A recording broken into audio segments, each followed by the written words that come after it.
Bismillahirrahmanirrahim. Assalamualaikum warahmatullahi wabarakatuh. Teman-teman semuanya, di video kali ini saya ingin mencoba untuk menjelaskan bagaimana menerapkan hukum Kirchhoff untuk menyelesaikan persoalan-persoalan yang ada di dalam rangkaian elektronika ataupun rangkaian listrik ya.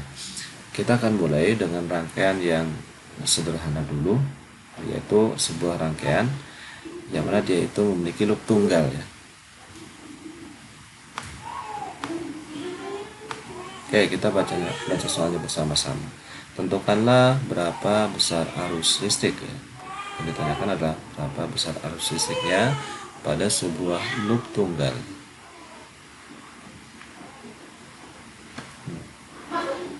Pada sebuah loop tunggal di bawah ini. Jadi di sini ada sebuah rangkaian ya. Sebuah rangkaian yang mana rangkaiannya tersusun dari dua sumber tegangan, epsilon 1 dan epsilon 2. Dan dua hambatan, ada R1 dan R2. Nah, pada rangkaian ini dia mengalir sebuah arus yang disebut dengan arus I. Nah, yang ditanyakan adalah berapa besar arus I-nya. Oke, untuk menentukan besar arusnya, untuk rangkaian ini kan variabel yang tidak diketahui hanya satu ya, yaitu arusnya. Tegangan dan hambatannya sudah diketahui semuanya, sehingga kita hanya butuh satu persamaan saja untuk mendapatkan nilai I. Nah, untuk mendapatkan nilai I, kita bisa gunakan hukum Kirchhoff untuk tegangan ya. Jadi sigma V itu sama dengan 0 ya. Jumlah tegangan dalam loop tertutup itu sama dengan 0. Nah, sekarang misalkan kita asumsikan loop tertutupnya adalah searah dengan jarum jam ya, seperti ini. Jadi kalau kita runtut tegangannya, kita jumlahkan dalam loop tertutup ya, dari sini dari titik A ke titik B ke titik C ke titik D ke titik A lagi, berarti searah dengan jarum jam ya. Nilai tegangannya harus sama dengan 0 ya, sesuai dengan hukum Kirchhoff untuk tegangan. Oke, kita akan mulai menentukan berapa besar tegangannya ya, karena tegangan itu kan ada yang tegangan negatif, ada yang positif. Kita mulai dari titik A ke titik B ya. Dari titik A ke titik B, di sini dia bertemu dengan kutub negatif dulu, baru setelah itu kutub positif. Kalau seperti ini berarti nilai tegangannya negatif. Saya tulis berarti min epsilon 1. Kemudian setelah itu dari titik B ke titik C, di sana ada arus. Arusnya adalah I1. Arusnya I ya, sorry. Dari sini ke sini I, berarti di sini juga arahnya ke sini ya. Arahnya ke sini. Kalau yang di sini berarti arahnya ke sini arusnya. Kalau yang di sini berarti arahnya ke sini. Nah, sekarang untuk titik B ke titik C, dia arus menemui hambatan R1. Nah, arus dan loopnya dia searah. Kalau searah berarti arusnya positif ya. Saya tulis menjadi plus ya. I dikali dengan R1. Setelah itu sampai titik ini, titik C ke titik D, dia bertemu dengan sumber tegangan dan bertemu dengan kutub positif dulu baru kutub negatif. Maka nilai sumber tegangannya dia positif ya, menjadi plus epsilon 2. Sudah sampai sini, setelah itu ke titik A ya, dari titik D ke titik A. Oh, ternyata arus dan loopnya searah ya. Searah dia. Kalau searah berarti positif. Ini berarti plus I dikali dengan R2 sama dengan 0. Nah, sekarang tinggal kita masukkan saja besaran-besaran yang sudah diketahui ya. Ini berarti min 6 ya. Ini plus I nya masih dicari, R1 nya 8, berarti 1 dengan 8 I. Terus setelah itu plus 12, setelah itu ini menjadi plus ya, plus 10 I sama dengan 0. Setelah itu tinggal kita jumlahkan saja yang bisa dijumlahkan. Ini min 6 bisa dijumlahkan dengan 12 menjadi 6 ya. Setelah itu 8i bisa dijumlahkan dengan 10i menjadi 18i sama dengan 0. 18i itu sama dengan, ini pindah ruas menjadi minus 6, dan I sama dengan min 6 per 18, maka nilai arusnya itu sama dengan min ya. Ini kan sepertiga ya, berarti min 0,333 ampere. Nah, jadi besar arus yang mengalir dalam rangkaian ini ya, itu sama dengan 0,333. Nah, kenapa itu negatif ya? Negatif berarti arah arus yang sebenarnya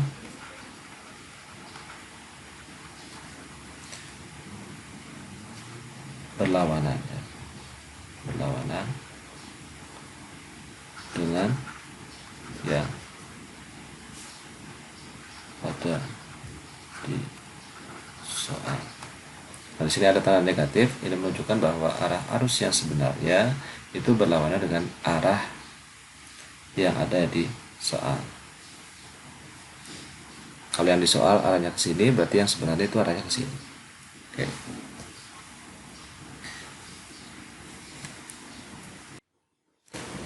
Oke, selanjutnya kita akan mencoba untuk menjawab soal-soal yang lebih kompleks ya, soal yang lebih kompleks. Kali ini kita akan menjawab untuk yang loop ganda. Kalau tadi yang pertama loop tunggal, sekarang loop ganda.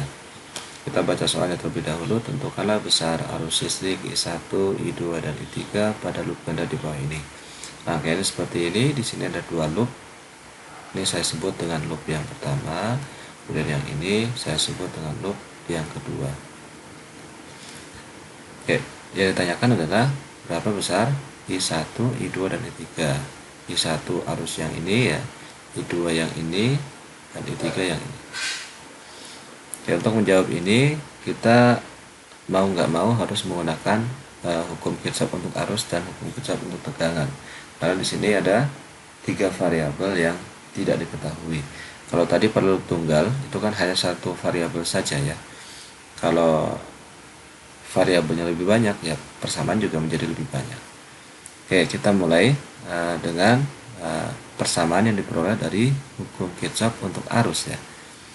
Kita sudah pelajari bersama bahwa hukum Kirchhoff untuk arus itu sama dengan sigma I masuk sama dengan sigma I keluar. Dan dari sini I masuknya adalah kalau saya ambil titik C ini, I masuknya adalah I1 ya, dan I2, dan I keluarnya adalah I3. Oke.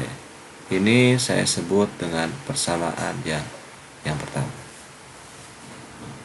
Nah, selanjutnya kita mencari persamaan yang lain yang mana diperoleh dengan hukum Kirchhoff untuk tegangan ya.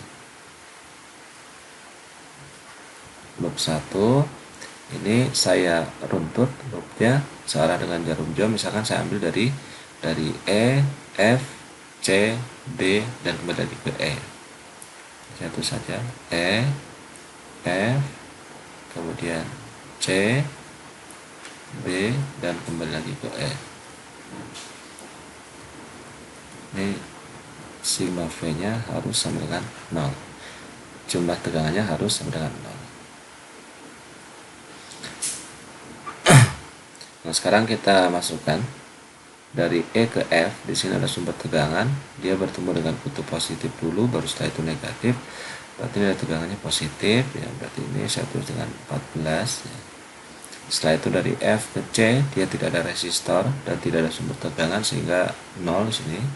Kemudian dari C ke B dia ketemu dengan resistor.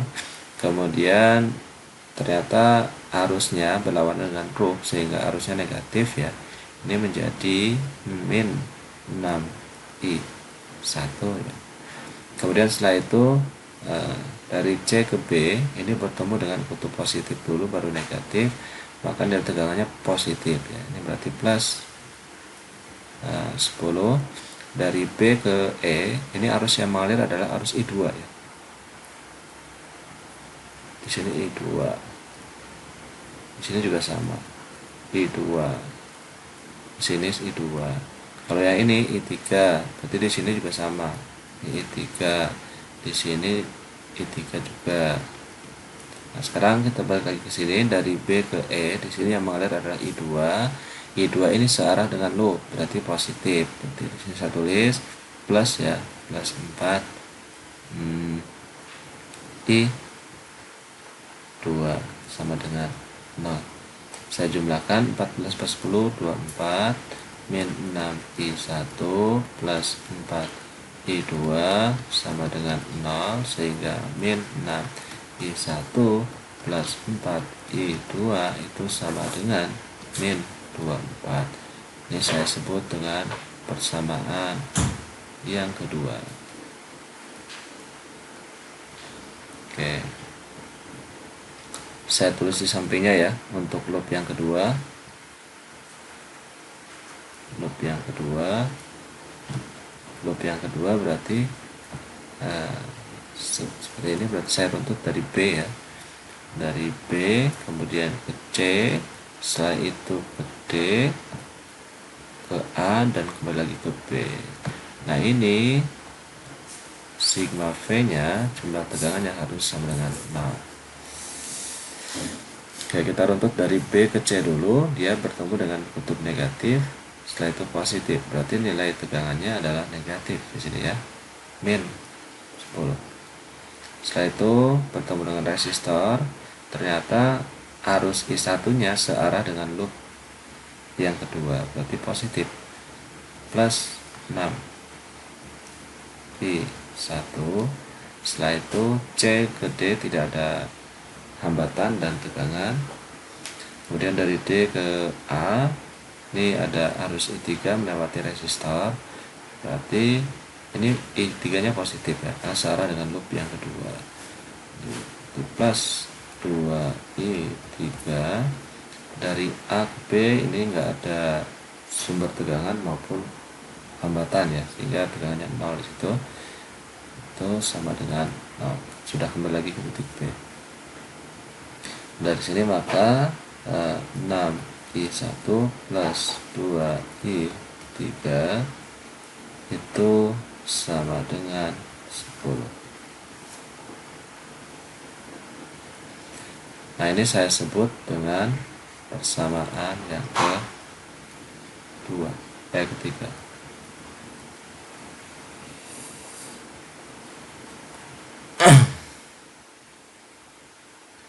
Nah setelah itu untuk mendapatkan arusnya, maka saya harus membuat persamaan yang mana variabelnya sama.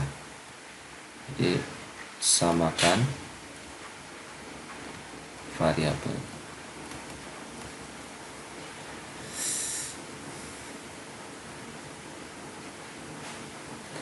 Caranya bagaimana? Caranya adalah misalkan saya ingin variabelnya itu dia I1 dan I3. Nah berarti saya bisa lakukan I2 ini saya ganti dengan I1 dan I3. Caranya misalkan yang ini ya, persamaan satunya saya modifikasi menjadi, karena I2 mau dihilangkan, berarti I2 sama dengan I3 min I1.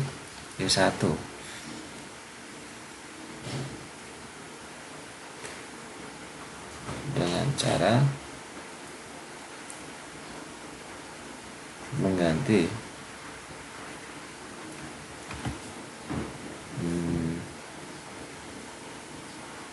I2 pada persamaan 2 dengan yang kita dapatkan ini ya, dengan I2 sama dengan I3 min I1. Oke, sekarang kita masukkan ke persamaan yang kedua ya. Nah, tempatnya nggak cukup nih kayaknya. Ini min 6 I1 plus 4 I2 sama dengan min 24. Nah sekarang I2 nya diganti, berarti min 6 I1 plus 4 diganti dengan I3 min I1 sama dengan min 24. Min 6 I1 plus 4 I3 min 4 I1 sama dengan min 24. Ini berarti min 6 I 1.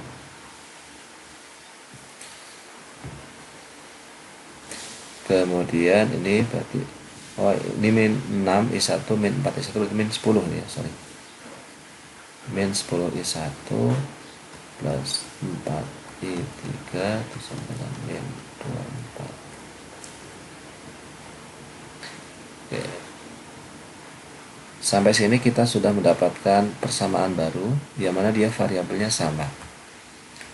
Ini saya sebut dengan persamaan yang keempat. Sama dengan persamaan yang keberapa? Sama dengan persamaan yang ketiga ya. Persamaan yang ketiga variabelnya I1 dan I3. Persamaan yang keempat juga sama, I1 dan 3. Nah, kalau sudah sama variabelnya, maka kita bisa eliminasi atau bisa kita hilangkan. Saya lanjutkan di sini. Eliminasi. Saya ingin mengeliminasi I3 saja ya. 3 dari persamaan 3 dan 4. Berarti ini 6 I1 plus 2 I3 sama dengan 10. Terus ini min 10 I1 plus 4 I3 sama dengan min 24. Nah, supaya bisa hilang I3 nya berarti ini saya harus kalikan 2, yakni tetap dikalikan 1.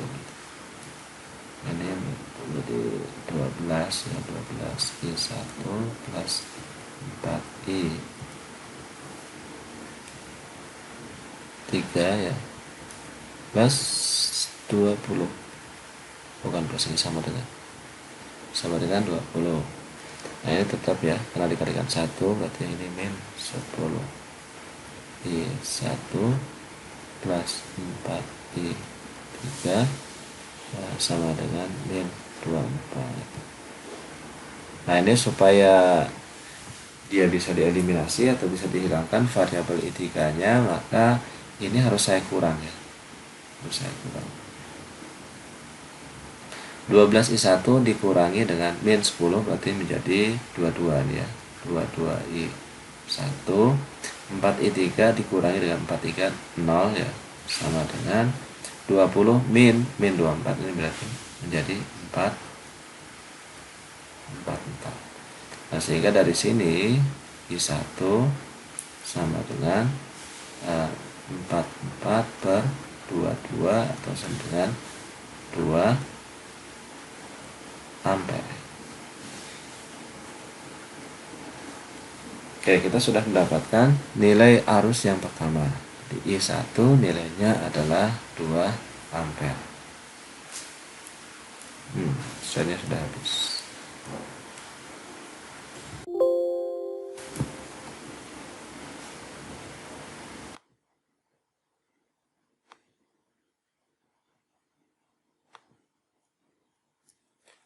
Oke, bagaimana dengan I2 dan I3? I2 dan I3 kita bisa dapatkan dengan cara mensubstitusi atau memasukkan nilai I1 ya. Kita cari I3 dulu ya.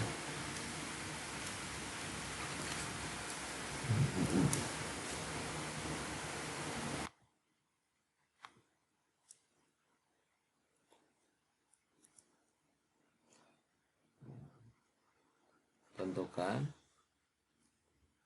I3 dengan substitusi ya, dengan memasukkan I1 ke persamaan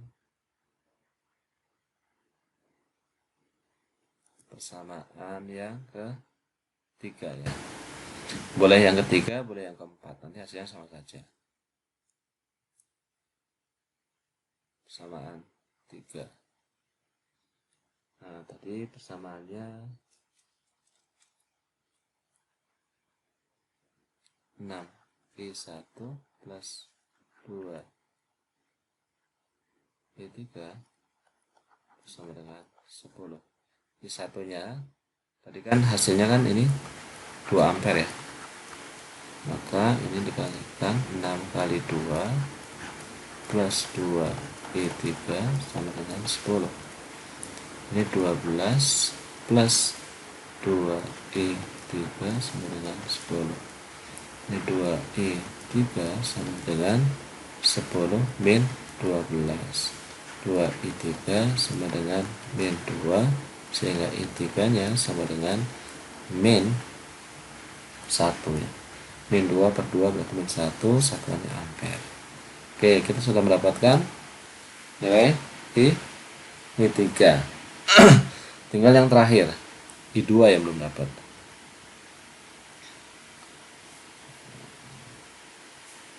Di sini aja ya. Tentukan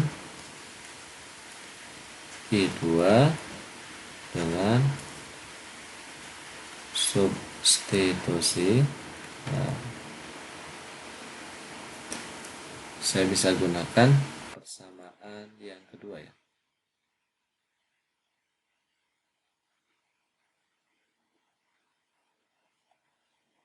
I1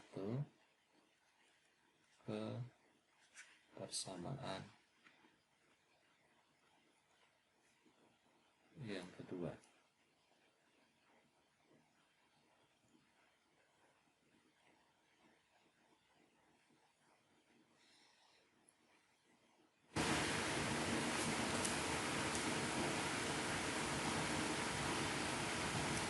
Oke, persamaan yang kedua adalah min 6I1 plus 4I2 sama dengan min 24 ini. Saya masukkan I1 nya, ini berarti min 6 dikali 2 plus 4I2 sama dengan min 24. Ini menjadi min 12 plus 4I2. 4I2 itu sama dengan 4I2 sama dengan min 12, pindah ruas menjadi plus, berarti min 12. Min 12 per 12, 12. Nah, dari sini maka berikan sini I2 itu sama dengan min 12 per 4 sama dengan min 3 satuannya ampere.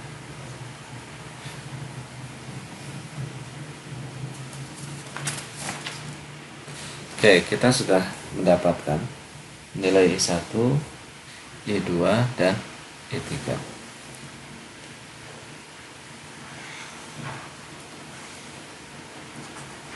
Berdasarkan perhitungan,